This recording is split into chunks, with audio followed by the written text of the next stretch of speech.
Panic, not play, at this nursery in eastern Ukraine. It was shelled in one of a number of attacks on a tense front line. This mess on one side, blamed on Russia-backed separatists who hold territory on the other. Тут ви можете спостерігати попадання другого артилерійського 122-мм снаряду, який... It unfolded on the same day Ukraine's president visited troops in the region. In a war of words as well as weapons, the separatists accused his forces of being the ones using violence. Untrue, says the government. But Western allies worry the unrest could be an attempt by Russia to create a false attack or provocation that's blamed on Ukraine and used as an excuse to invade.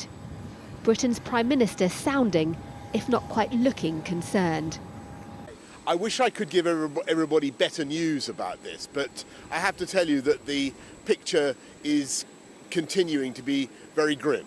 I do think there is still time for the Putin regime to step back. There's still time to avoid a catastrophe for Russia, a catastrophe for Ukraine and for the world. A map, unusually shared by the UK's Ministry of Defence, shows what it dubbed President Vladimir Putin's possible axis of invasion. The arrows track how troops could push to Kiev and the city of Dnipro before spreading out. Yet Russia insists a massive build-up of troops is starting to withdraw from around Ukraine after finishing exercises, even though Western officials say it's building up and moving closer.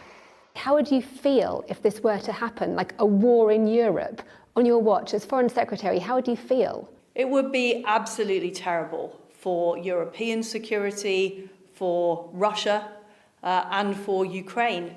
And I fear that it wouldn't stop at Ukraine. This is why we have to be resolute in the face of Russian aggression. The fate of these Russian forces in Belarus is seen as a key indicator. Their exercises should finish at the weekend, but if their presence doesn't start to reduce too, then Western allies fear the worst. Deborah Haynes, Sky News, Kyiv.